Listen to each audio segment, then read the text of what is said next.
भाषेतून मराठी भाषेत रूपांतरित करण्यात आलेला आहे.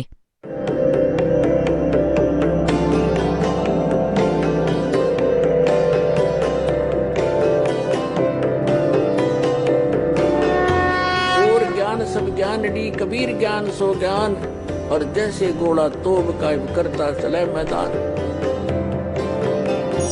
जगद्गुरु तत्वदर्शी संत रामपालजी महाराजांचे अमृत वचन सर्व पवित्र धर्मांच्या व पवित्र शास्त्रांच्या आधारावर. ह्या भक्ती आणि ह्या कमाईचा हे तर निष्फळ जाऊच नाही शकत. तर म्हणून तुम्ही ह्याच्यात एक विशेष रुची ठेवा. आता बघा, हेच शिवपुराण. ह्याच्यात आहे एक विद्वेश्वर संहिता. थोडीशी आज झलक देईन तुम्हाला, जास्त वेळ नाही घेणार. एक वेळ ब्रह्मा आणि विष्णूंची लढाई झाली, भांडण, युद्ध.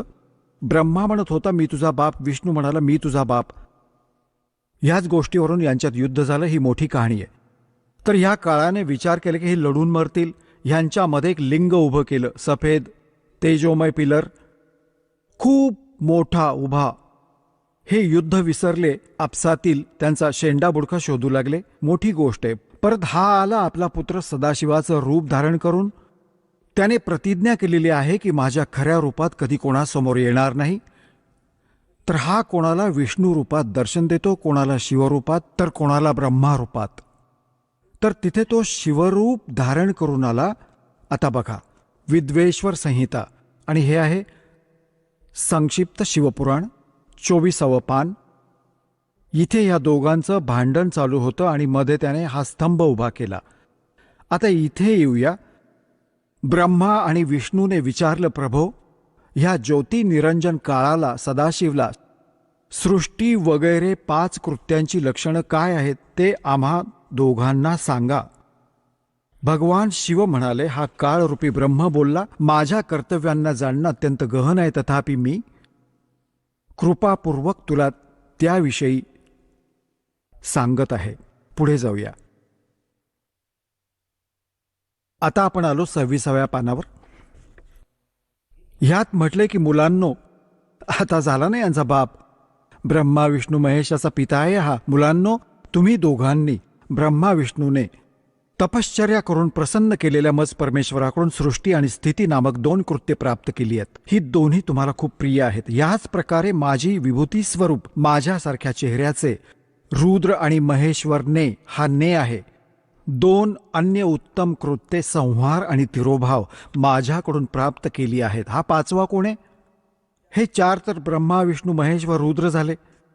ह्या महेशाचा त्याचाच एक चेहरा आहे रुद्र, आणि तो 11 रुद्रांचा कंट्रोलर आहे. तो रुद्र, तो वेगळा आहे.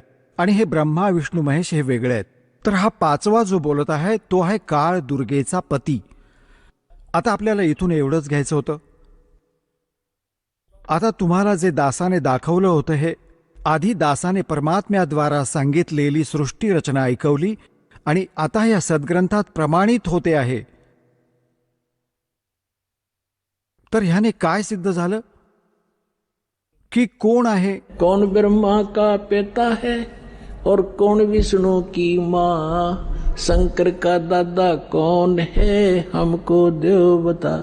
तर ह्या कथेने तुम्हाला सर्वथा सिद्ध होईल की ब्रह्मा विष्णू महेशाचा पिता आणि यांचे आजोबा कोण आहेत. यांचे आजोबा आहेत कबीरजी, ते सत्पुरुष ज्यांनी ह्यांचा पिता ज्योती निरंजनला जन्म दिला. आणि तिथूनच बघ ब्रह्मा विष्णू महेशाचा जन्म झाला ज्योती निरंजन काळाकडून. तर ह्यांचे आजोबा कोण आहेत? कबीर, सत्यपुरुष, ते परमेश्वर आहेत. जो आज दास सत्संग सुरू करू इच्छित होता, करत होता, त्याची तर आत्तापर्यंत भूमिका बनली आहे. आता काय झालं? ह्या तिन्ही देवतांचं दुर्गेने लग्न लावलं. आपलीच 3 रूपं बनवली, सावित्री, लक्ष्मी आणि पार्वती. समुद्रात लपवलं आपल्या वचनांनी. 3 मुली तरुण बनवल्या आणि ह्या जेव्हा तरुण झाल्या त्यांना कोमातून बाहेर आणलं. ह्या तिघींचा विवाह करून दिला. तिथून मग पुढे काळाची सारी सृष्टी सुरू झाली. आता दास जो आज प्रसंग सुरू केला होता. आता तर सुरू होईल माझं काम जे सांगू इच्छित होतो. आता धरमदासजींनी विचारलं, हे परमात्मा, आम्ही खूप नीच आणि पामर प्राणी आहोत. हे भगवान, आम्ही तुमच्याशी विश्वासघात केला, तुमच्याशी चीटिंग केलं, आणि तरीही तुम्ही आमच्यासाठी भटकताय. कशी दया केली दाता. तेव्हा परमात्म्याने म्हटलं की जेव्हा इथे हे प्राणी इतके दुःखी झाले, हाहाकार माजला, तेव्हा कारण की त्या वेळेपर्यंत परमात्म्याला हे सांगायचं होतं, कारण की परमेश्वराने म्हटलं की त्यावेळी जेव्हा इथे हाहाकार माजला, धर्मदास, मी आपला पुत्र जोगजीतचं रूप घेऊन, ज्या पुत्राचं रूप घेऊन यांना काढलं होतं, त्याचंच रूप घेऊन मी तिथे उभा राहिलो जिथे 1,00,000 मानव शरीरधारी प्राणी, स्त्री व पुरुष तिथे भाजले जात होते तप्तशिलेवर, आणि तडफडत होते जीव, खूप तडफडत होते, वाईट हाल होत होते. तर तिथे माझ्या जाण्याने सर्व जीवांची ती तडफड तर संपली. ती तबकडी, ती तप्तशिला तर अशीच्या अशी जळत होती, पण माझ्या कृपेने त्यांना धग लागत नव्हती. सगळे बसून एकतर रडत होते, पण समोर मला बघून म्हणाले की हे भगवान, आम्ही इथे कोणत्या पापाच्या कर्माची फळं भोगतोय, दुःख भोगतोय. कारण की सगळ्यांना हे माहीत आहे की आपल्या करणीची फळं भोगावी लागतात. तेव्हा परमात्मा म्हणाले, बाबांनो, हे जे तप्तशिलेचं दुःख आहे ना, ते इथलं नाही आहे. सतलोकात तुम्ही चुका केल्या, ती शिक्षा आहे. मग सारी सृष्टीरचना सांगितली, तर तिथे तर सगळे दुःखी होते. सगळ्यांना माहीत होतं, ना कोणी मुलगा सोबत होता, ना मुलगी सोबत होती, ना काही संपत्ती सोबत होती, ना कोणी नातेवाईक सोबत होते. एकटेच भाजले जात होते, मार खात होते. तर तिथे सगळ्यांनी स्वीकार केलं जे मालक सांगत होते, आणि म्हणाले, हे भगवान, आम्हाला सोडवा ह्या अन्यायी काळापासून. परमात्मा म्हणाले, असं नाही. आता इथे परमात्म्याने म्हटलं की चोर करूं तो मेरा वचन नसाई, जब तुम जाए धरो जग नर देहा, तब तुम करना मम सत सबद स्नेहा. जेव्हा तुम्ही संसारात जाल, मानव शरीर प्राप्त होईल, तेव्हा माझा कोणी दास ह्या सत्य ज्ञानाला, सत्य नामाला ऐकवत असेल, सांगत असेल, तेव्हा त्याला शरण जा, तेव्हा तुम्हाला मोक्ष मिळेल, नाहीतर नाही होऊ शकत. तेव्हा ते म्हणाले की हे परमात्मा, आता जर तो जन्म मनुष्याचा झाला तर तो संत शोधू आणि तुम्हाला शरण, तुमची भक्ती करत जाऊ, आणि दुसरी काही पूजा आम्ही करणार नाही. तर इथे हे 3 गुण यांना भ्रमित करतात. त्यांना माहीत नाही कुठे होतो, कोठे जन्मलो होतो, कसा अन्याय केलाय आमच्यावर. तर मग काय झालं? परमात्मा म्हणाले की तिथे ऋषी, महाऋषी पण तिथे भाजले जात होते, जे इथे मंडलेश्वर मिरवत होते. तेव्हा परमात्मा म्हणाले, तू निराकार सांगतोस या काळाला, ज्योती निरंजनला, आत्ता येईल तुम्हाला खायला. बघा, तो आला समोर. तो साकार आहे, नराकार आहे, ओंगळवाणं कपाळ आहे त्याचं 2 बोटांचं, आणि उंच उंच डोकं, भयंकरसा चेहरा, तो येत आहे समोरून. परमात्मा म्हणाले, तुम्ही आता जा इथून. परमात्म्याने त्या सगळ्यांना तिथून उडवून लावले. ते आले आपल्या कर्माधाराने, जिथे कोणी पशु व्हायचे होते, पक्षी व्हायचे होते, धर्मराजाकडून हिशोब करून निघून गेले. आता जेव्हा काळाने बघितलं, समोर भगवान उभे आहेत, जोगजीत उभा आहे, ज्याने मला काढलं होतं तिथून. एवढं तर त्याला कळलं की कुणी परमात्म्याचा संदेश घेऊन आलाय हा. थोडीशी त्याला भीती पण होती की इथून पण घालवणार नाही ना हा आपल्याला, मी चूक, मी यांना दुःखी करतोय. पण तरी त्याने हिम्मत करून विचारलं की जोगजीत, तू इथे का आलास? परमात्म्याचं काही वचन आहे का? असेल तर मला सांग, आदेश दे, आणि आज मी तुला ठीक करेन. तू तिथून मला मारून घालवलं होतंस, आणि आज तू माझ्या लोकात कसा आलास? तेव्हा परमेश्वराच्या रूपात, जोगजीत रूपात उभा परमात्मा म्हणाला की परमात्म्याचा आदेश घेऊन मी आलोय, आणि तू सगळ्या प्राण्यांची काय दशा करून ठेवली आहेस, वाईट हाल करून ठेवलेत, कोणाला गाढव बनवलंय, कोणाला कुत्रा, कोणाचा पाय कापला, कोणाला कॅन्सर झाला, कोणाचा मुलगा मेला, कोणाची मुलगी विधवा, असा अत्याचार. तर हा काय म्हणतोय, मी तर सत्याचं राज्य करतो, जो जसं कर्म करतो तसं भोगतोय, मी काय करणार. आता ह्याने आपला एजंट सोडलाय, मन, आत्म्याच्या सोबतीने, जे सारे उलटे काम करवतो आणि आत्म्याच्या डोक्यावर फोडतो की हे ह्याने केले. मग परमात्मा म्हणाले की ज्योती निरंजन, आता मी कशासाठी आलोय ते अजून सांगतो. म्हणाला, हो सांगा. मी खाली जाईन आणि तुझं पितळ उघडं पाडेन आणि सांगेन, हा भगवान नाहीये, हा काळ आहे, हा तर तुमचा शत्रू आहे, तुम्हाला त्याच्या आहारासाठी थांबवून ठेवले, तुमच्याद्वारे हा मुलं उत्पन्न करवतो आणि स्वतः खातो. जसं खाटीक बकरे पाळतो, नर आणि मादी बकरे सोडून देतो, ते उत्पत्ती करतात आपल्या प्रेमाने आणि विषय वासनावश होऊन आणि खातो तर कसाई. तर असं आहे, हे जाऊन सांगेन. आता पुण्यात्म्यांनो, हे बोलणं ऐकून खूप क्रोधित झाला काळ आणि परमात्मा म्हणाले, धर्मदास, माझ्यावर असं तुटून पडला जसं मारून टाकणार मला. आणि पुण्यात्म्यांनो, इथे परमात्मा आपल्याला सतर्क करतात, आपल्याला आठवण करून देतात, कधीही कोणती आपत्ती आली, तुम्हाला जो मंत्र प्राप्त आहे, प्रथम असेल तर प्रथम, द्वितीय असेल तर द्वितीय आणि तिसराही असेल तर सार नामाचं सुमरण करा. अशा कोणत्याही प्रकारच्या संकटात जरूर सुमरण करत जा. तर म्हणाले की मी सतनामाचं सुमरण सुरू केलं, श्वास आणि उच्छ्वासाने. तर त्याच वेळी हा काळ मला मारण्यासाठी झडप घालत होता, असा पडला की जसं पक्षाचा पंख गळून पडावा आणि पडल्या पडल्या तळमळत होता. असा घाबरला की तेथून पळून पाताळात पडला. तर ह्याला पाताळातून काढून आणलं मी आणि म्हटलं, चल वर.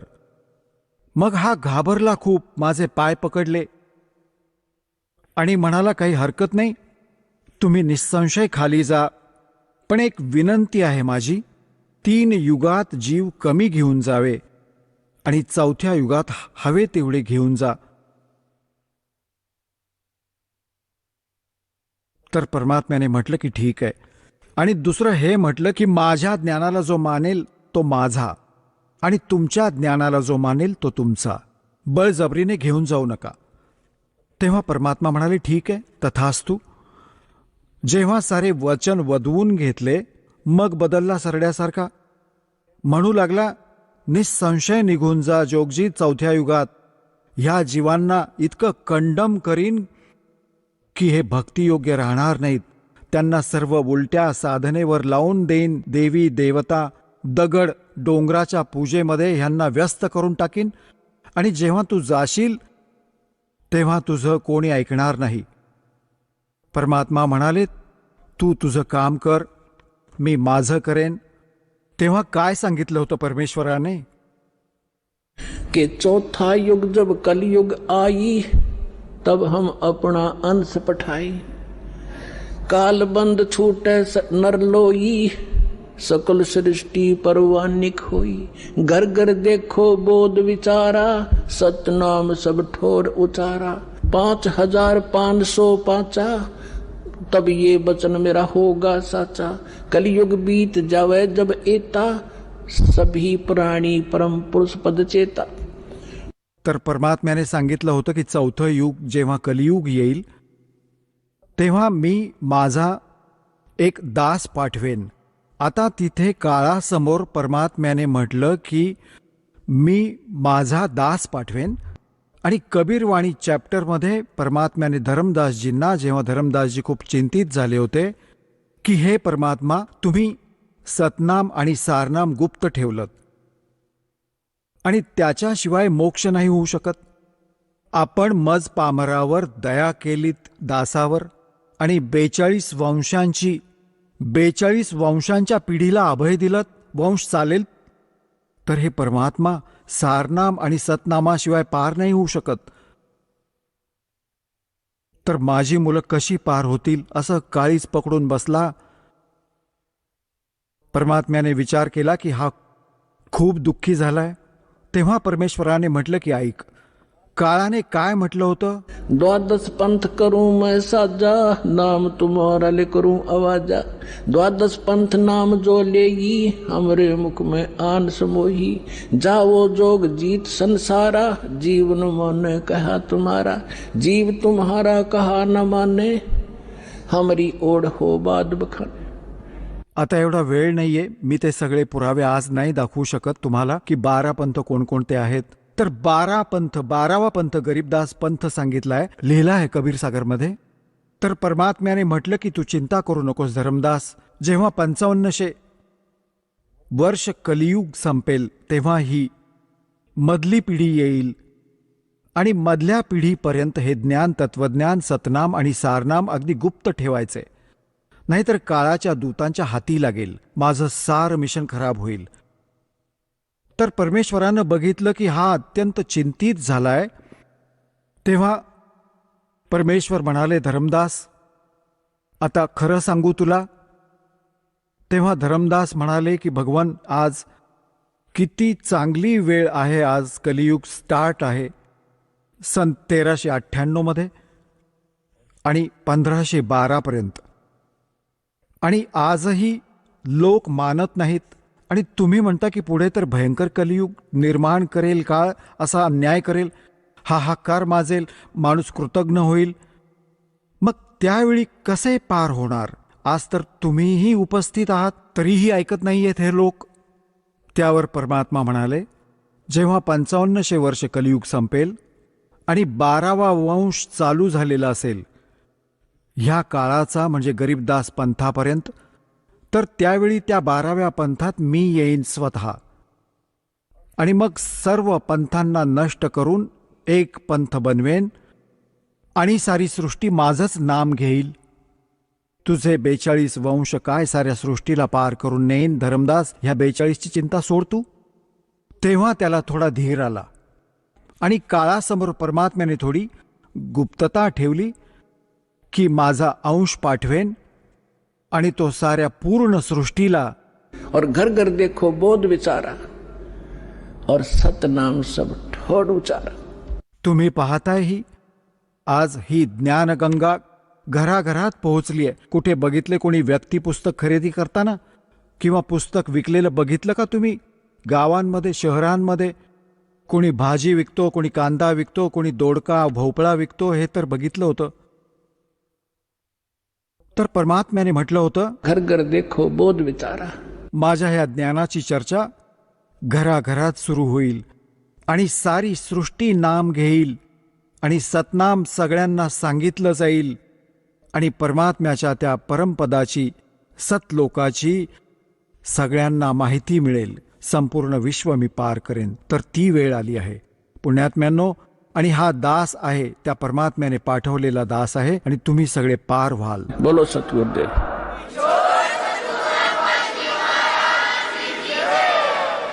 चला आता आपण त्या श्रद्धाळूंचे अनुभव जाणून घेऊयात, ज्यांनी जगद्गुरू तत्वदर्शी संत रामपालजी महाराजांकडून दीक्षा प्राप्त केलेली आहे, तसेच त्यांच्याद्वारा सांगितलेल्या भक्ती मार्गावर चालत आहेत. नमस्कार. नमस्कार सर. आपलं नाव? माझं नाव चिदानंद रोडे. आपण कुठून आलात? मी मुक्काम पोस्ट मोगदेवी, तहसील मोवाडी, जिल्हा भंडाऱ्यावरून आलेला आहे. आपला व्यवसाय काय आहे? माझा व्यवसाय कॉन्ट्रॅक्टरशिप आहे. मी 15 ते 20 वर्षापासून हा व्यवसाय करत आहे. संत रामपालजी महाराजांच्या शरणात आपण कधी आलात? संत रामपालजी महाराजांच्या शरणात मी 22 जून 2013ला आलो आहे.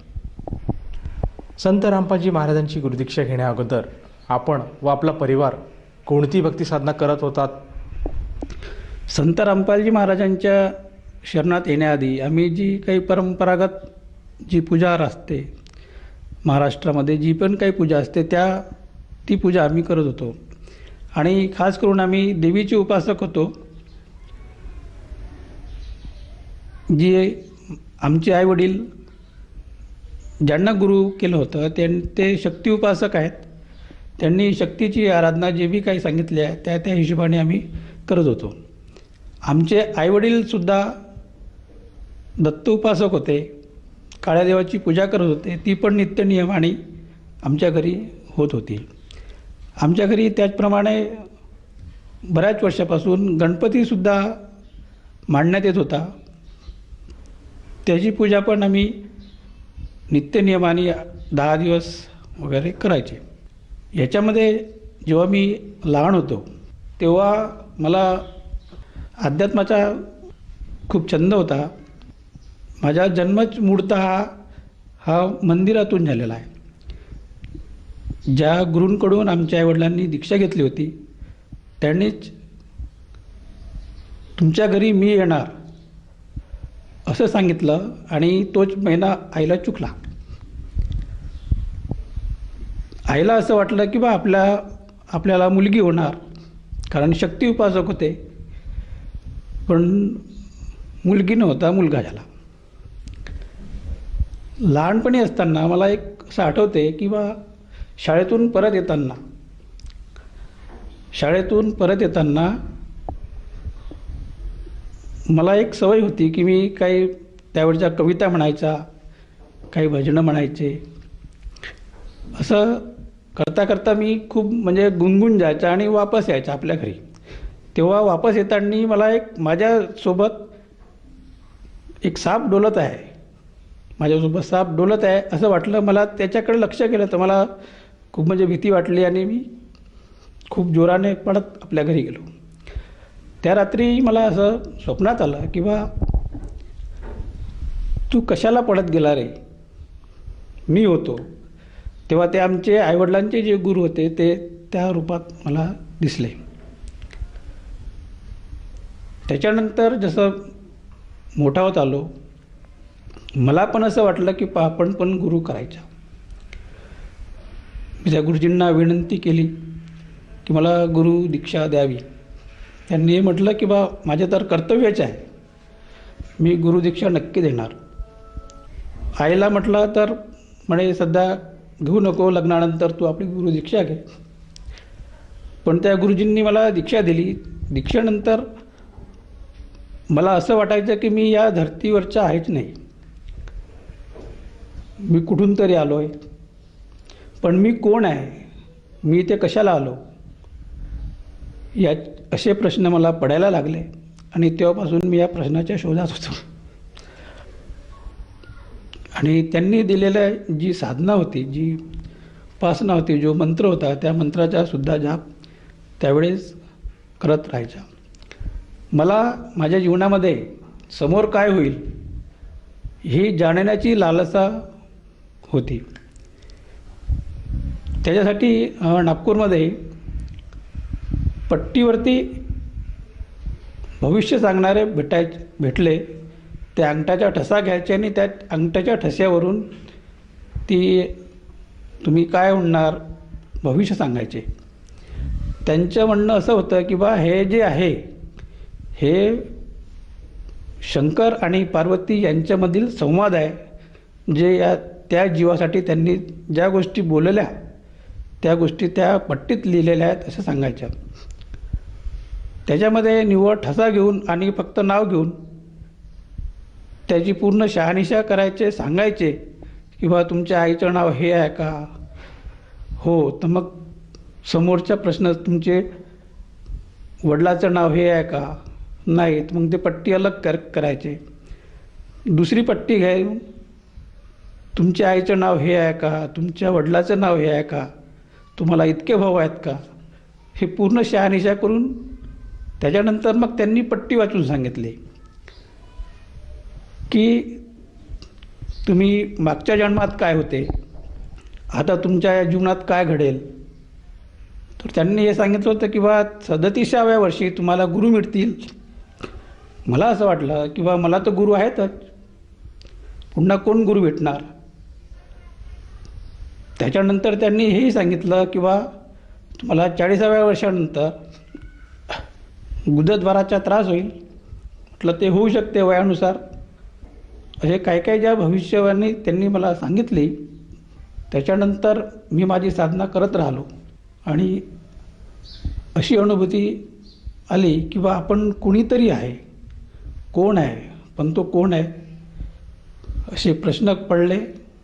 आणि या प्रश्नातच मी जास्तीत जास्त बिझी राहिलो, व्यस्त राहिलो. सर, जसं तुम्ही सांगत आहात की तुम्ही तुमचे जे आईवडील आहेत त्यांनी जो गुरु केला होता त्याच गुरुला आपण धारण केले.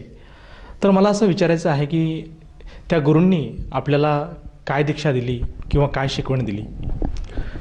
त्यांनी आम्हाला सोहमंत्र दिला, पण सोहमंत्र त्यांनी सहज नाही दिला. ज्या दिवशी म्हणजे दरवर्षी म्हणजे प्रत्येक वर्षाला ते एकदाच दीक्षा देतात, गुरुपौर्णिमेला. जेव्हा मी गुरुदीक्षेच्या विषयी आईशी बोललो तेव्हा आईने मला सांगितलं की बा मांडीवर बसवतात गुरु आणि कानात मंत्र देतात. पण असा मंत्र मला भेटला नाही. ओम नमः शिवायचा जाप मला सार्वजनिकरित्या मिळाला. मला असं वाटलं की बा ज्या मंत्रासाठी मी गुरु धारण केलेला आहे तो मंत्र भेटला नाही. तेव्हा तो मंत्र मिळाला नाही म्हणून मी खूप व्यथित झालो. मला खूप रडू आला की आपण असं काय करायला पाहिजे की तो मंत्र आपल्याला भेटेल. अशा करताना मला जवळपास तिसऱ्या दिवशी गुरुजींनी इशारा केला.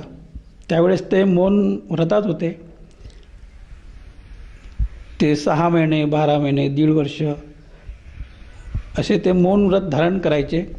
त्या मौन व्रतात ते होते आणि त्यांनी मला इशारा केला की तू वर फर्स्ट फ्लोअरला होते त्यावेळेस ते राहत होते.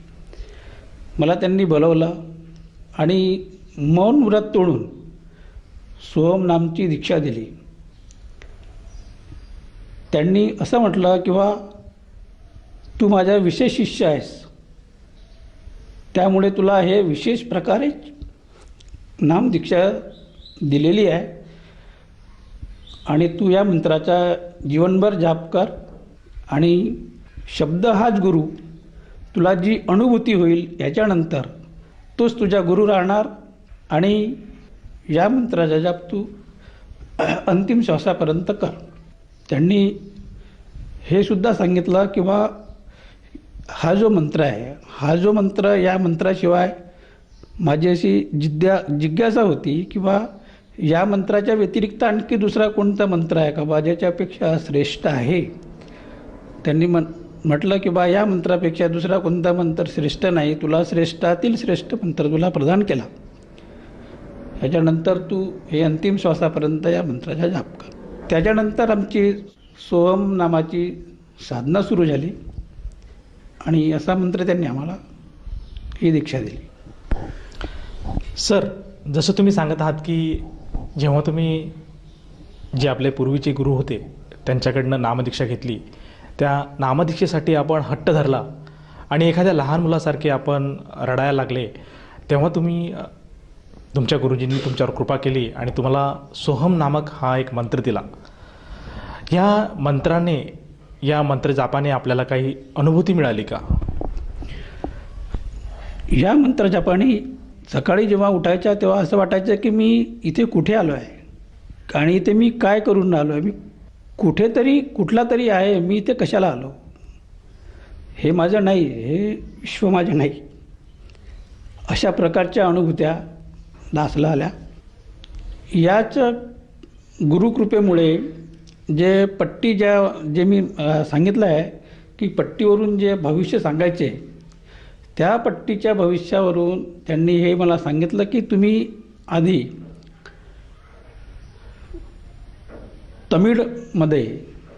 तमिळनाडूमध्ये तुमचा जन्म झाला होता, तुमचं नाव आनंद होतं, तुम्ही त्यावेळेस गरीब होता, कुंभाराचे मुलगा होता पण गरीब होता, पण तो जो परंपरागत जो व्यवसाय होता तो तुम्हाला आवडला नाही, त्यामुळे तुम्ही काही वेगळं करण्याच्या दृष्टीने त्यावेळचे जे श्रीमंत जे लोक होते त्यांच्या संपर्कात राहून काही वेगळा व्यवसाय करून त्यांच्यासोबत तुम्ही खूप श्रीमंत झाले, पैसा आला पण सोबत विलासिता पण आली. त्यावेळेस त्यांनी मला असं सांगितलं की बा समजा रस्त्याने कोणी एखादी मुलगी जात असेल ते तुमच्या मनात भरली तर ती सायंकाळी तुमच्या बिस्तरावर राहील. एवढे म्हणजे तुम्ही होता बा. ते जेव्हा सांगत होते की बा तुम्ही असे होता, मला खूप रडू आलं.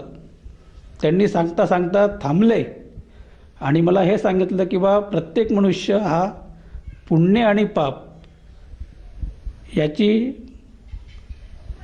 वजाबाकी आणि बेरीज करून मनुष्यजन्म प्राप्त होते. काही चांगलं असेल म्हणून तुम्ही आज मनुष्यजन्मात आहात. समोरचं आहे का म्हणजे तुम्हाला पूर्ण कळेल. ते मला पुढे सांगू लागले की बा असं जीवन जगताना तुमची 40व्या वर्षी खूप तब्येत खराब झाली.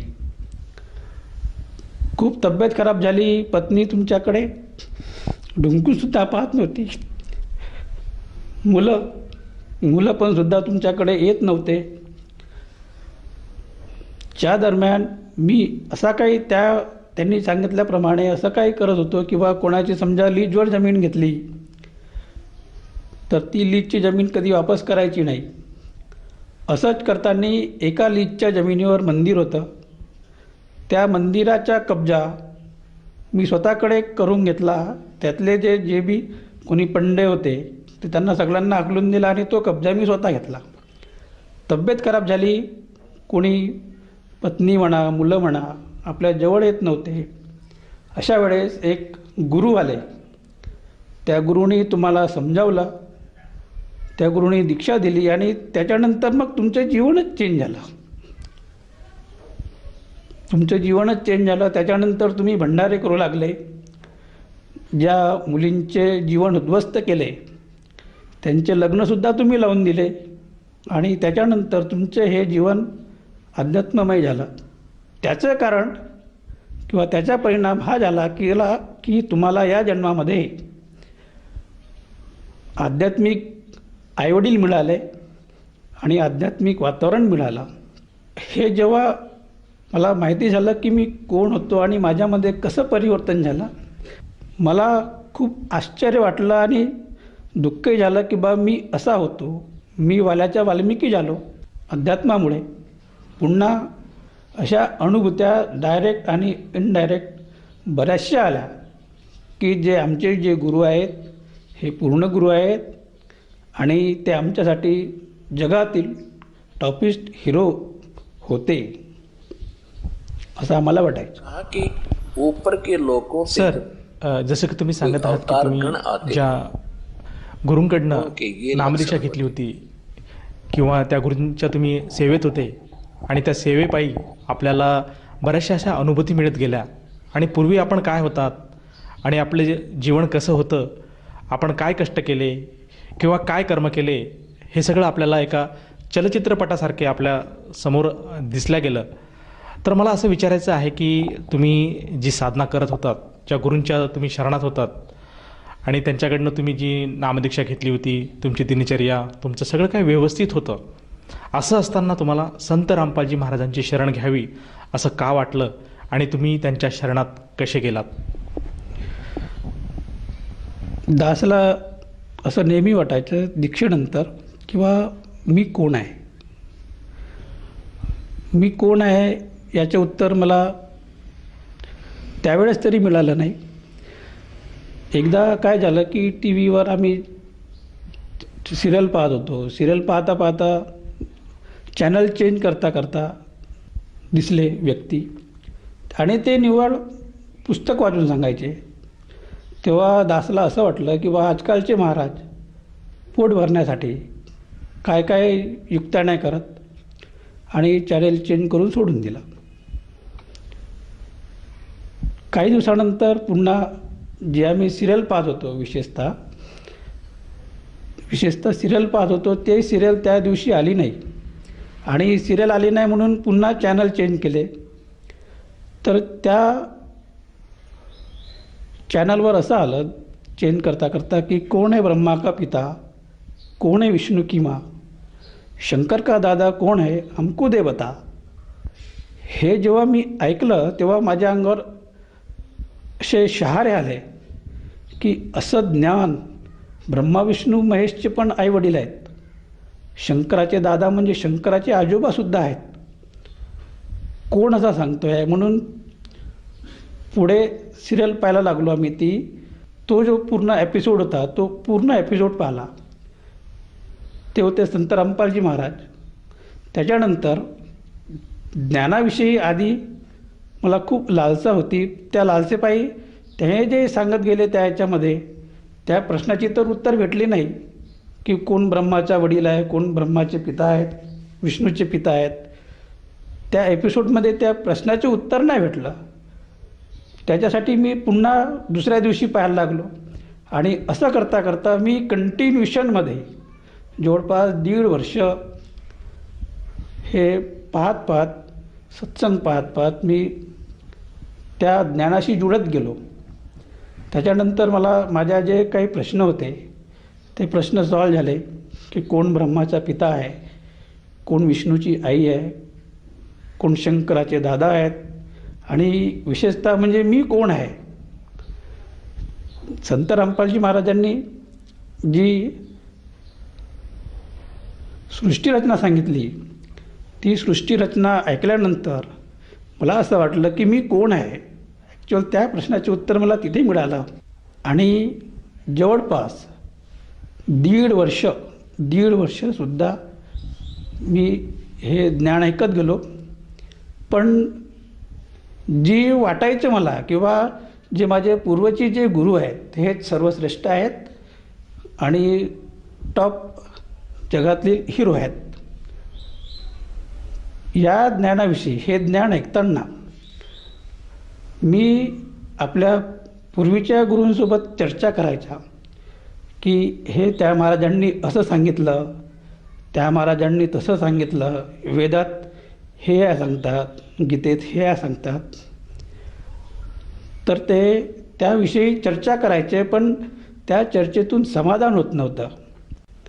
जे आमचे पूर्वीचे जे गुरुभाई होते त्यांच्यासोबत पण मी चर्चा करायचा की अशी एक सिरियल येते ती बघ, त्याच्यात गुरुजी असे सांगतात, त्याच्यात तसे सांगतात.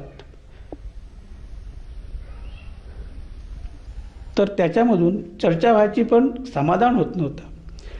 पण जेव्हा सायंकाळी बसून पुन्हा संत रामपालजी महाराजांचे सत्संग ऐकत जे दिवसाने जे प्रश्न पडायचे त्याचे उत्तर सायंकाळी द्यायचे की तुम्ही ज्या प्रश्नांच्या शोधात तुम्ही समाधान करू इच्छिता ते ज्ञान त्यांच्याकडे आहेच नाही, तुमचं समाधान होईल कसे. आणि होतंही बरोबर. अशी चर्चा करताना गुरुभाऊसोबत अशी पण चर्चा व्हायची किंवा गुरुजी म्हणतात किंवा माझ्यासारखा गुरु कोणी नाही विश्वामध्ये या 21 ब्रह्मांडमध्ये. ते मला विचारायचे मग आजपर्यंत जे गुरु झाले, संत झाले, महंत झाले, ऋषी झाले, मग ते काय असेच झाले. त्यांचेही म्हणणं बरोबर वाटतं किंवा वाटायचे त्यावेळेस मला किंवा बरोबर आहे. मग जे आधी झाले मग ते काय असेच का.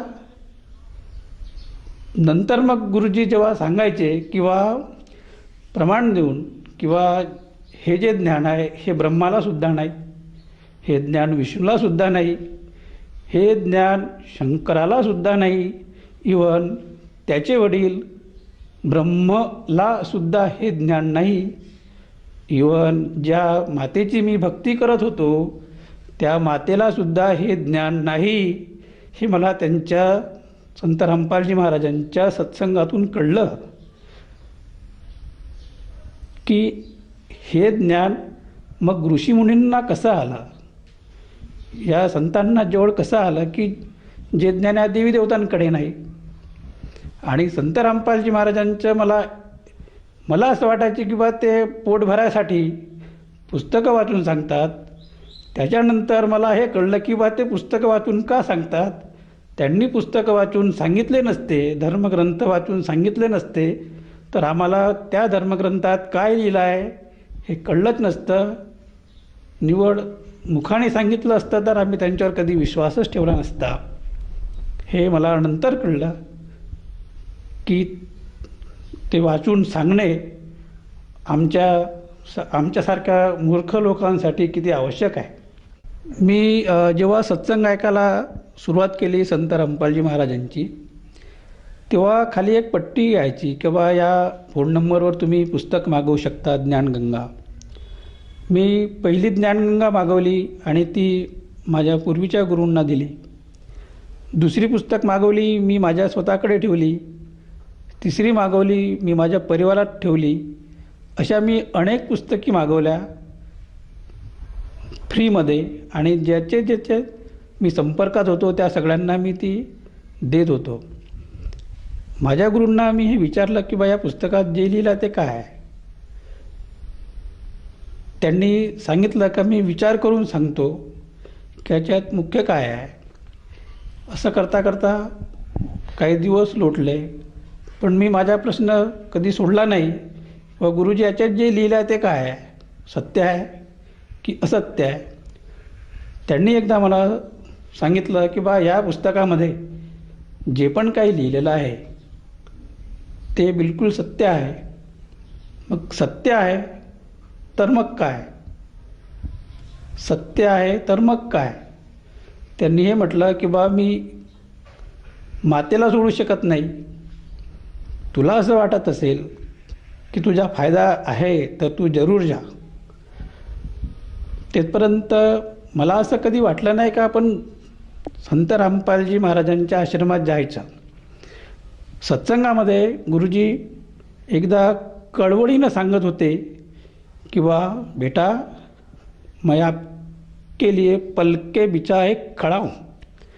हे शब्द मी जेव्हा ऐकले मला असं वाटलं ते मलाच म्हणून आले, ते माझ्यासाठीच शब्द आहेत. आणि पलके बिछाए खडा, पलके बिछाए हे शब्द जे होते खूप टोचले. आणि त्यावेळेस मी ठरवलं की कमीत कमी आपण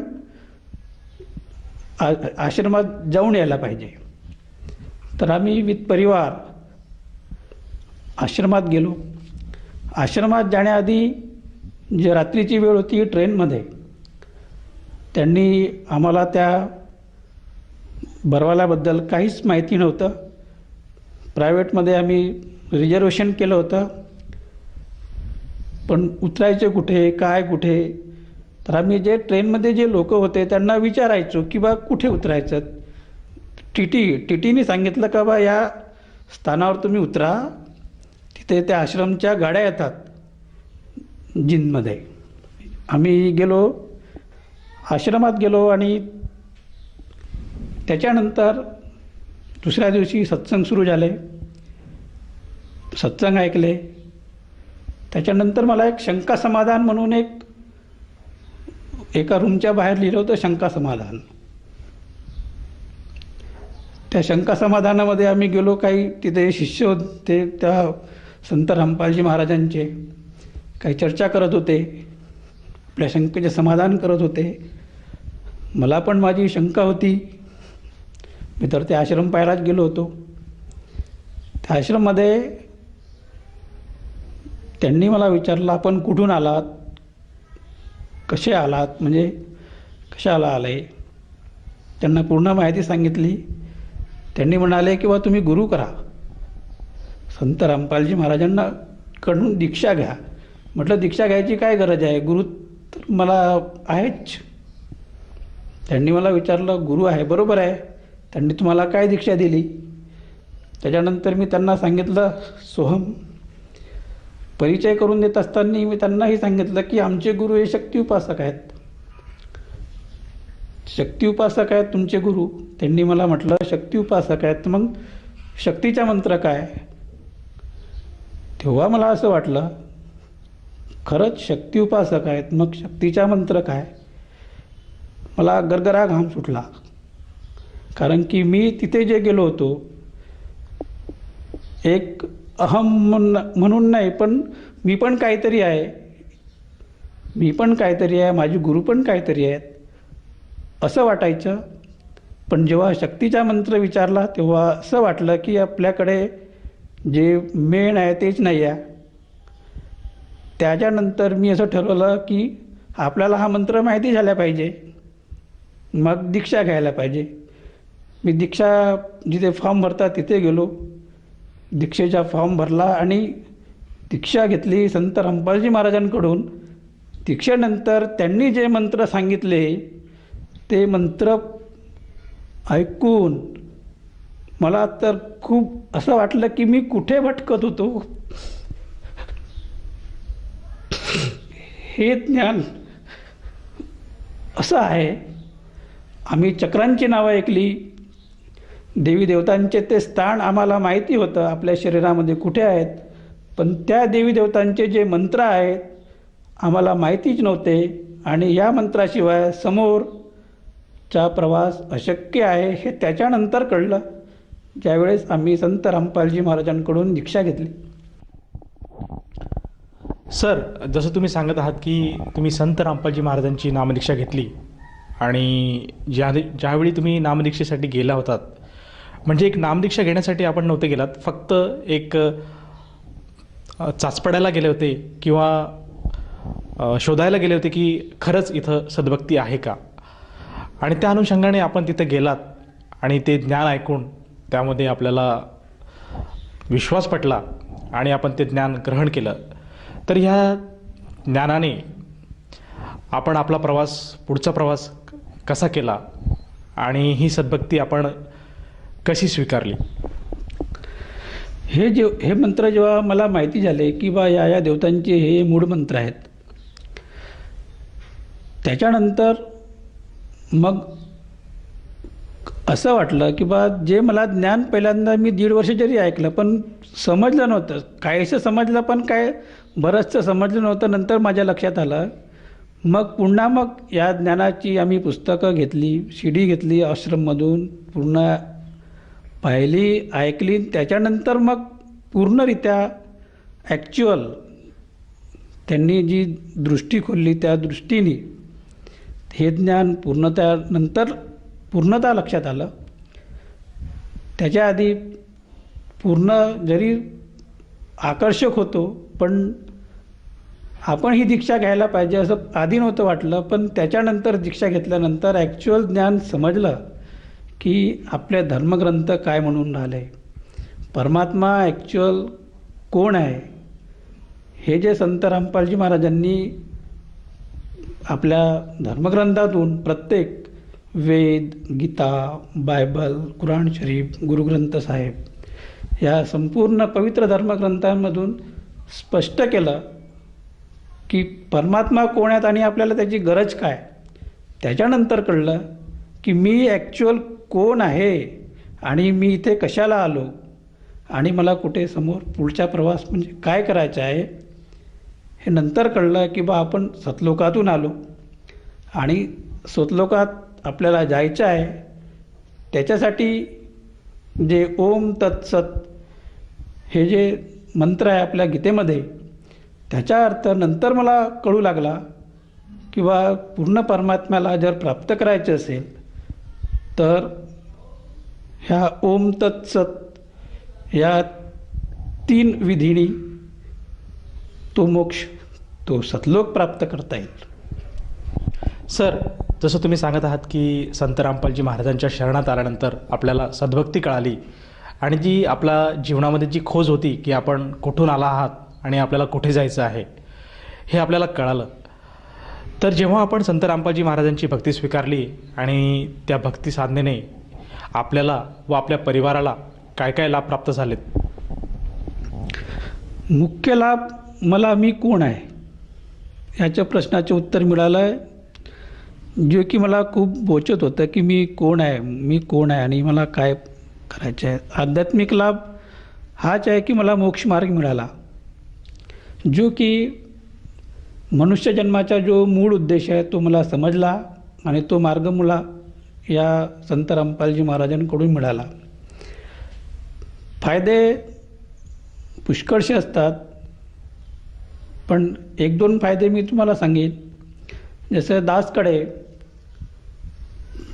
परमात्म्याच्या दयेने, गुरुकृपेने काही सेवा लावली आले आणि आम्ही ती सेवा नेहमी करत असतो. या सेवेच्या निमित्ताने मी एकदा नागपूरला आलो. जाताना वेळ झाला होता, तेव्हा मला घरून फोन आला की बा घरचा सिलेंडर संपला. सिलेंडर आमच्याकडे एकच होता, आता पण एकच आहे. तेव्हा मी विचारात पडलो की आता काय व्हा. तर आमच्यासोबत जे भगतजी होते ते म्हणाले की बा काही चिंता नका करा, माझ्याकडून घेऊन जाल. पण घेऊन जाताना मला 10, 10:30 वाजतील, लहान मुलं आहेत, पाशी राहतील. त्याच्यानंतर मी म्हणजे आम्ही 2 व्हीलरवर होतो, त्या पुढच्या प्रवासाला लागलो. तेव्हा मला 5-10 मिनटानंतर फोन आला की बा पप्पा सिलेंडर सुरू झाला. हा सिलेंडर त्याच्यानंतर या सिलेंडरची अशी कथा आहे की त्या महिन्यामध्ये मी दूध गरम करायसाठी ठेवलं जवळपास 12 वाजता, आणि काही काम आले त्यामुळे मी बाहेर निघून गेलो लॉक करून. जेव्हा मुलं शाळेतून आली 4 वाजता, तेव्हा दूध उकळून खाली आलं. त्यामुळे सिलेंडर तर विझला होता, पण सुरू होता, पूर्ण सिलेंडर सुरू होता 12 ते 4पर्यंत. मुलांनी बाजूच्या एका मुलाला बोलवून तो सिलेंडर बंद केला. त्या दिवशी खूप हानी होणार होती. फक्त एकही हानी संत रामपालजी महाराजांच्या देहीने झाली नाही. फक्त सिलेंडर तो गेला, गॅस, बाकी अशी काही हानी झाली नाही. आणि त्याच महिन्यातली ही गोष्ट आहे की बा सिलेंडर संपला आणि सिलेंडर पुन्हा सुरू झाला. त्याच्यानंतर तोच सिलेंडर जवळपास 1 ते सव्वा महिना पुन्हा चालला. जो सिलेंडर संपला होता, मी त्याला हात लावून पाहत होतो, असा हलत होता. मला चालू आहे, कशाला दुसरा सिलेंडर आणायचा, म्हणून काही आणला नव्हता. जो सिलेंडर वाया गेला, जो सिलेंडर लवकर संपायला पाहिजे होता, तो त्या महिन्यामध्ये जो 2 महिने चालणारा सिलेंडर जवळपास 2.5 महिने चालला. असे हा एक अनुभव आहे. या व्यतिरिक्त आपल्याला आणखीन काही लाभ झाला का? मला जे मी मगाशी जे सांगितलं की पट्टीद्वारे मला जे भविष्य सांगण्यात आलं होतं की बा 40 वर्षानंतर तुम्हाला गुदद्वाराचा त्रास होईल. हा गुदद्वाराचा त्रास खरंच 40व्या वर्षानंतर सुरू झाला. प्रमाण कमी होतं, पण जेव्हा आमची सेवा लागली होती जबलपूरला, त्या जबलपूरच्या सेवेला मला जायचं होतं जवळपास 8 ते 10 दिवसापूर्वी. पण जायच्या पूर्वी 2-3 दिवस आधी मला एवढा त्रास झाला की एखादा जानवर कसा ओरडते त्रासामुळे, तसं मला व्हायला लागलं. माझ्यासोबत जे येणार होते, जे भगतजी आमचे, त्यांच्या मीकडे गेलो. त्यांना सांगितलं की माझं जमणार नाही, तुम्ही चालले जाल. तर त्यांनी हो म्हणाले, मी चालला जाईल. त्यांनी त्याच्यानंतर म्हटलं की बा चला एकदा आपण डॉक्टरला पण दाखवून देऊ. तर आम्ही डॉक्टरकडे गेलो. त्यांनी औषधी दिली आणि मी 3ऱ्या दिवशी जाणार होतो. मला 2 दिवसातच पूर्णतः बरं झालं. तेव्हा मी परमात्म्याला हीच विनंती केली होती आधी की मी हे परमात्मा सेवेपासून मला वंचित करू नका, मला येऊ द्या. तर ही विनंती परमात्म्याने ऐकली, संत रामपालजी महाराजांनी ऐकली आणि मी त्या 2 दिवसामध्येच बरा झालो. त्याच्यानंतर आम्ही सेवेला गेलो.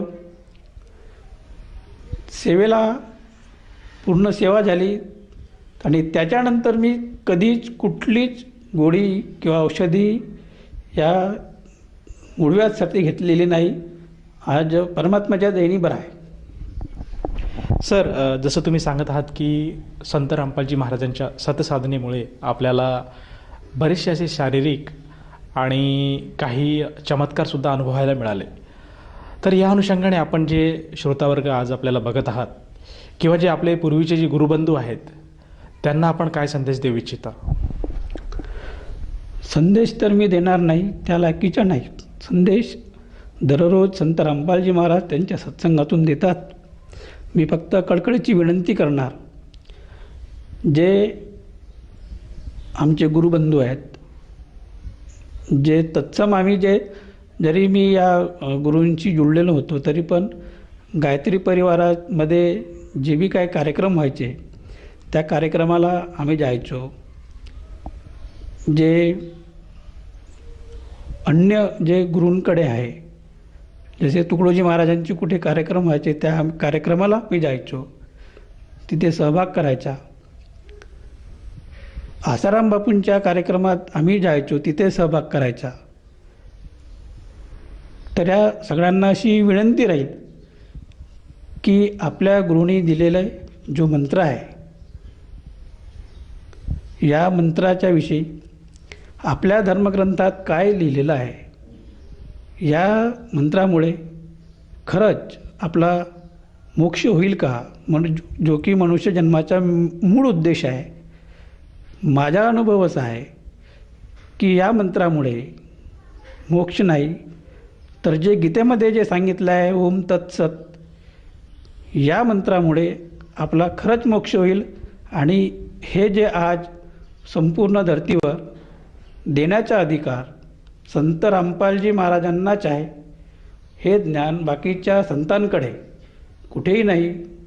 आज आपण सोहम मंत्राला खूप श्रेष्ठ मंत्र समजतो. माझ्या अनुभवानुसार जे मी 1.5 वर्ष या ज्ञानाचा सखोल अभ्यास केला त्याच्यावरून मी माझा अनुभव सांगतो की केवळ सोहम नामाने आपला मोक्ष होणार नाही, उलट हा अर्धवट मंत्र आहे. या अर्धवट मंत्राने आपला मोक्ष होणार नाही. त्याच्यासाठी संत रामपालजी महाराजांची शरण घ्या. त्याच्या आधी त्यांनी जे ज्ञान सांगितलं ते समजून घ्या आणि आपला पूर्ण मोक्ष करून घ्या आणि मनुष्य जन्माचा जो मूळ उद्देश आहे त्याला प्राप्त करा. सर, जर कोणा साधकाला संत रामपालजी महाराजांची गुरुदीक्षा घ्यावयाची असेल तर तो साधक गुरुदीक्षा कशी घेऊ शकेल? आज संत रामपालजी महाराजांच्या आशीर्वादाने आणि दयेने बरेचशा चॅनल्सवर त्यांचे सत्संग सुरू असतात. त्या सत्संगामध्ये खाली एक पट्टी येते, त्या पट्टीवर आश्रमाचे नंबर्स असतात. त्या नंबर्सवरती फोन करा आणि आजूबाजूच्या जवळच्या जे नामदीक्षा केंद्र आहे त्या नामदीक्षा केंद्राचा नंबर घेऊन तिथे संपर्क साधा. आणि हे ज्ञान समजण्यासाठी ते जे पट्टी येते त्या पट्टीवरती जे नंबर्स येतात त्या नंबर्सकडून संत रामपालजी महाराजांच्या काही पुस्तके आहे, ज्ञानगंगा आहे, जिणे की राह आहे, पुस्तक मागवा, सखोल अभ्यास करा आणि आपला मोक्ष करून घ्या. सर, ही जी संत रामपालजी महाराज आज समाजावर कृपा करत आहात आणि त्यांना नामदीक्षा देत आहेत, परंतु ह्या नामदीक्षेसाठी किती खर्च येतो आणि कुठल्या प्रकारची पावती फाडल्या जाते का? ही नामदीक्षा निशुल्क आहे, फुकट आहे. उलट ही नामदीक्षा घेतल्यानंतर जे आपल्या साधनेला जे काही साहित्य लागते हे साहित्यसुद्धा मोफत मिळते आणि यातला कुठलीच पावती नाही, कुठलाच खर्च नाही, टोटल फ्री सेवा आहे. धन्यवाद. सत साहेब.